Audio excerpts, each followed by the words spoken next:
Halo, selamat pagi, selamat siang, selamat sore, selamat malam.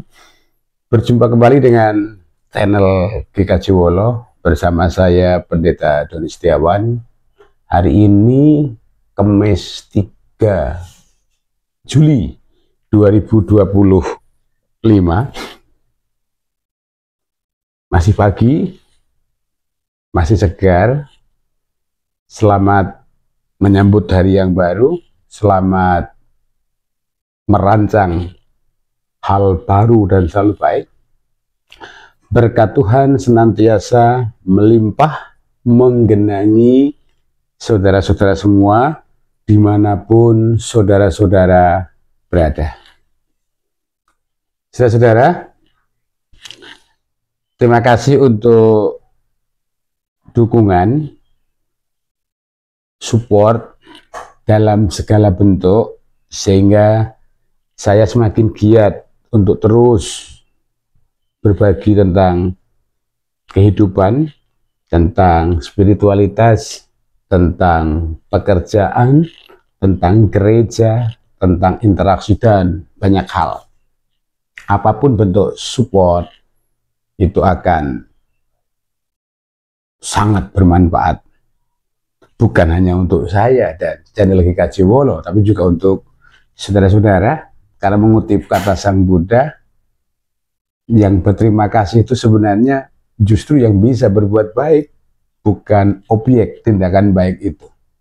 Maka saya terus berbuat baik menurut saya dengan membagikan apa yang saya refleksikan dengan konten-konten video melalui channel GKJ Wolo. Nah, saudara-saudara, di video kali ini saya hendak mengajak berefleksi tentang kewaspadaan. Jadi saya memberikan tema hati-hati tentang menyesatkan. Hati-hati tentang menyesatkan ini berangkat dari kata-kata yang tertulis di kitab suci, tepatnya di Matius 24. Kalau nggak salah ya, Matius 24 ayat 4 kalau tidak salah. Itu teguran Tuhan Yesus kepada para murid tentang kehidupan ancaman di akhir zaman. Pada waktu itu Tuhan mengatakan, waspadalah dengan orang-orang yang menyesatkan kamu. Nah, saya tertarik untuk mengajak atau membagikan sedekat yang saya ketahui dan saya alami tentang menyesatkan. Nah, saudara-saudara, menyesatkan itu kata dasarnya dalam bahasa Indonesia sesat, yang artinya adalah kondisi di mana orang atau subjek tidak tahu arah tujuan. Awalnya adalah arah tujuan, sehingga dikatakan sesat. Tetapi dalam perkembangan dan pertumbuhannya, kata sesat ini bisa muncul banyak varian dengan penambahan awalan dan akhiran. Penyesatan, tersesat, lalu kemudian menyesatkan. Antara tersesat dan sesat itu sangat dekat. Tersesat itu bisa jadi karena memang nggak tahu arah, atau memang sedang tidak bisa fokus. Tetapi penyesatan adalah tindakan yang dilakukan dengan sadar untuk menjadikan orang lain tersesat. Dan orang yang melakukan tindakan itu adalah tindakan menyesatkan. Apakah tindakan penyesatan dan menyesatkan ini selalu identik dengan hal-hal yang mengerikan, buruk, menakutkan, mencemaskan? Saya dengan tegas mengatakan tidak. Demikian pula dengan di mana terjadi atau apakah atau siapakah yang bisa melakukan tindakan yang menyesatkan? Banyak. Dari segala lini kehidupan masyarakat, baik dalam lingkup keluarga, masyarakat, komunitas gereja, negara. banyak yang memang sengaja ingin menyesatkan.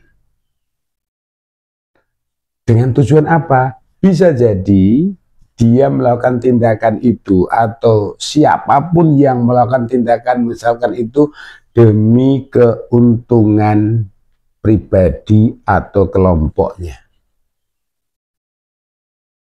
Kalau dilihat di YouTube atau di media sosial media sekarang ramai, yang paling dekat adalah ketika ada sebuah acara retreat di Cidahu kalau nggak salah Sukabumi, lalu kemudian ada orang yang atau orang-orang yang merasa harus menghentikan, orang-orang yang kemudian dengan semangat brutalisme, vandalisme memaksa, memasuki, membubarkan. Bagi saya mereka tersesat. Terserah orang mau nggak setuju, mereka tersesat. Tapi yang berbahaya adalah mereka-mereka yang menyesatkan. Saya tegas, mereka-mereka yang menyesatkan. Kenapa? Mereka itu kan orang-orang sederhana. Tapi banyak orang yang memanfaatkan mereka untuk atau siapapun untuk melakukan tindakan yang mereka tidak tahu. Bagi yang sudah sadar tentang kehidupan, tentang spiritualitas, tentang manusia sesama ciptaan Sang Ilahi, semua cara itu adalah dalam upaya sampai kepada Sang Ilahi. Terserah baju agamanya apa. Dan yang bisa menilai sesat dan tidak sesat itu bukan diri manusia atau kelompok, tetapi justru banyak orang yang sebenarnya tahu ini tindakan salah, tidak benar, tapi demi ambisi-ambisi pribadi memaksa, membelokkan fokus orang-orang untuk melakukan tindakan yang mereka anggap benar. Sampai kapanpun memaksa, mengusir, mengancam, mengintervensi, menekan itu salah. Sekali lagi itu salah. Nah, di akhir zaman ini akan ada banyak sekali orang-orang, dalam bahasa kitab suci, nabi-nabi palsu, menyesatkan. Mereka hanya ingin keinginannya yang terwujud, ambisinya, egonya, keinginannya. Dan itu ada di setiap lini kehidupan, di setiap agama. Saya matur agama. Dan cilakanya banyak orang yang tidak mau belajar. Banyak orang yang hanya memahami bahwa dirinya itu minta diberi pengajaran, dalam bahasa Jawa diloloh. Makanya dalam gereja saya sering dengan tegas mengatakan, ayo kita belajar bersama, melihat dalam sudut pandang masing-masing. Di sini tidak ada salah dan benar. Karena iman itu soal rasa. Oleh karena itu kalau masih ada orang, siapapun itu, apapun golongannya, menilai salah dan benar, itulah penyesatan yang sejati. Apalagi kalau agama, atas nama agama, menilai orang lain, itu penyesatkan. Yang berikutnya bahwa menyesatkan orang itu juga dengan hal-hal yang baik.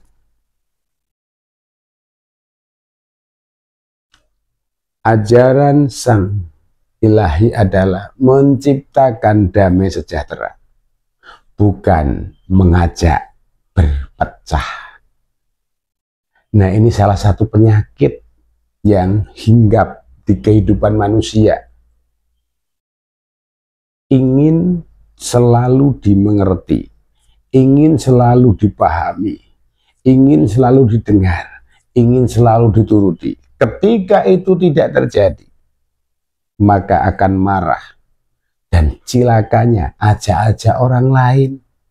Sama seperti kasus di Sukabumi itu, yang melakukan tindakan anarkis atau keras itu, sebenarnya mereka ya mendapatkan masukan, pemahaman yang asal telan, tidak pernah mau untuk merefleksikan itu. Maka pesan saya untuk siapapun, mendapatkan informasi, pengetahuan, ajaran, verifikasi, validasi dulu. Jangan tanya orang, validasinya dengan rasa. Seperti biasa, ambil napas, tarik napas yang dalam. Bangun komunikasi dengan sang ilahi, entah itu dengan kodifikasi apa, mau Tuhan, mau Allah, Yahweh, Allah, silakan. Karena hanya disitulah verifikator dan validator yang paling sahih. Yang lain bisa menyesatkan, bahkan karena bisa menyesatkan, bisa saudara-saudara tersesat. Juga hati-hati juga dengan video saya ini. Jangan asal percaya, jangan asal iya, asal amin. Verifikasi dulu. Rasakan. Maka saya selalu mengatakan seperti YouTuber yang lain. Komentari, nggak setuju, ayo kita munculkan diskusi. Sehingga tercipta sebuah kesadaran baru. Kembali ke kata-kata Tuhan Yesus. Waspadalah. Di hari-hari terakhir akan banyak orang yang menyesatkanmu. Kita sebenarnya sudah tahu mana yang benar, mana yang baik. Tetapi karena kita nggak yakin, menunggu atau menantikan meminta verifikasi dari yang lain. Apalagi kalau yang lain itu dirasa lebih terkenal, lebih pinter, dan yang dianggap itu bangga. Ini berbahaya. Sekali lagi saya sering mengatakan, saya tidak pernah suka dengan hal yang sinten remen. Maaf, asal senang. Kalau nggak setuju bilang aja, ya kita ngomong.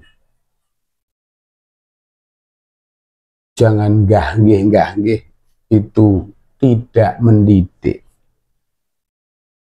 Yang terakhir, saudara-saudara, yang menyesatkan dan mengakibatkan penyesatan untuk menjadikan orang-orang tersesat itu, mereka selalu punya agenda tersembunyi. Entah itu atas nama apa, dan agenda itu dibungkus, akhirnya pasti busuk. Dan itu dibungkus dengan hal-hal yang sangat rohani. Hati-hati. Gunakan anugerah Tuhan, akal, rasa sebagai verifikator dan validator terhadap apapun. Ceramah, khotbah, berita, informasi. Jangan langsung ditelan, tapi terima, refleksikan atau validasi, verifikasi, sehingga kemudian bisa ditemukan sesuatu yang sangat baik. Saya pikir demikian video tentang penyesatan, menyesatkan sebagai sebuah mekanisme saya untuk ya early warning system. Di hari-hari akhir ini banyak sekali hal seperti itu. Entah secara politik, agama, kebersamaan. Kita lihat aja di video YouTube itu. Di YouTube itu kan ijazah palsu dan lain sebagainya. Tapi itulah orang-orang yang punya niat menyesatkan supaya gaduh. Terima kasih, berkat Tuhan senantiasa melimpah untuk saudara-saudara. Jangan lupa like, subscribe, komen, dan share. Sampai jumpa di video-video berikutnya. Dengan saya tetap di channel GKJ Wolo. Tuhan memberkati. Terima kasih.